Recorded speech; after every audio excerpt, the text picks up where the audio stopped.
Have you ever wondered who was Napoleon Bonaparte and why is he so significant in history? We'll start our journey on the island of Corsica, where Napoleon was born into a family of Italian origin.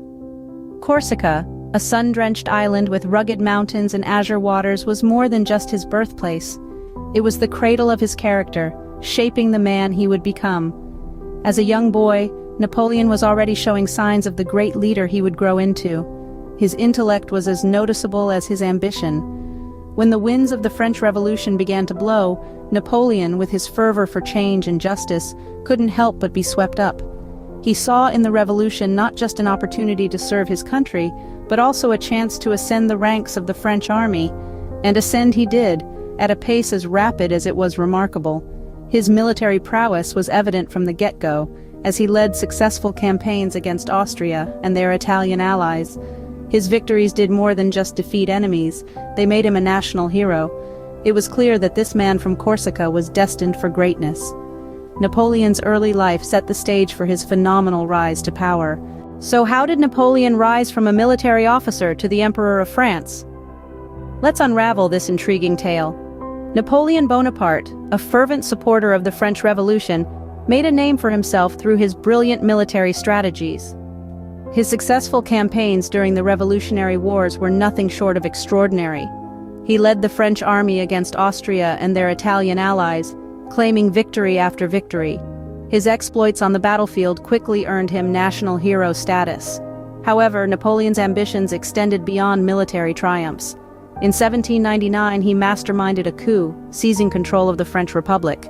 As the first consul, he held the reins of power, but Napoleon had his sights set even higher. In 1804, in an audacious move, Napoleon crowned himself Emperor of the French.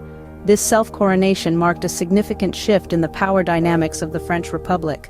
No longer just a military commander or a political leader, Napoleon had ascended to the throne, becoming the absolute monarch of France. Napoleon's ambition and military success propelled him to the pinnacle of French power. The stage was set for Napoleon's reign and the tumultuous Napoleonic Wars that were to follow. Once in power, how did Napoleon leave his mark on France and Europe? The answer lies in his reign, a period marked by sweeping reforms and relentless warfare. Napoleon wasn't just a military leader, he was also a statesman who initiated significant changes. He instigated a series of reforms that modernized France and other parts of Europe, setting the stage for the development of nation-states. His rule, however, was not without controversy.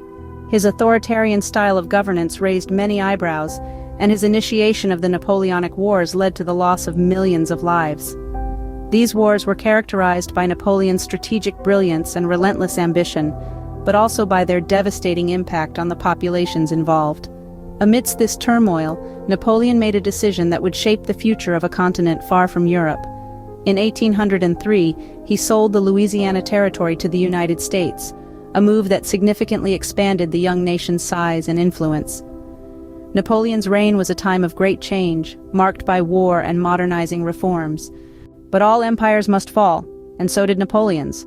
What led to his downfall? The seeds of Napoleon's undoing were sown with his catastrophic retreat from Russia in 1812. His grand army, once invincible, was decimated by the brutal Russian winter and relentless attacks. This marked a turning point in Napoleon's fortunes, a blow from which he would never fully recover. By 1814, his empire was crumbling.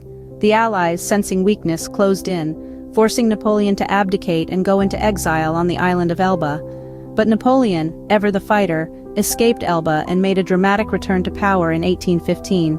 This period, known as the 100 Days, was short-lived. His final defeat came at the Battle of Waterloo, where he was outmaneuvered by the Duke of Wellington. Napoleon was once again forced to abdicate. This time he was exiled to the remote island of St. Helena in the South Atlantic. Here he would spend the last 6 years of his life, far from the grandeur and glory that once defined his reign. Napoleon's downfall was as dramatic as his rise. Despite his downfall, Napoleon's legacy lives on. But how do we remember him today? Napoleon Bonaparte, a man of paradoxes, left an indelible mark on France and Europe. His reign initiated a wave of modernizing reforms that changed the face of the continent. From the legal system to the education sector, his influence permeates the fabric of French society even today. Yet, Napoleon's legacy is a subject of intense debate among historians. His authoritarian rule and the Napoleonic Wars, which claimed millions of lives, have cast a long shadow on his achievements. His strategies, while often brilliant, also led to catastrophic failures, such as the ill-fated invasion of Russia in 1812. Moreover, his record on civil rights and exploitation of conquered territories have affected his reputation. Napoleon was not just a military genius or a visionary reformer, but also a ruthless autocrat who wielded power with an iron fist. His story is a testament to the complexities of human nature and the unpredictable course of history. Napoleon Bonaparte, a man of many facets, continues to be a significant figure in history. If you found this video enlightening, do not forget to like, share, and subscribe for more such interesting content.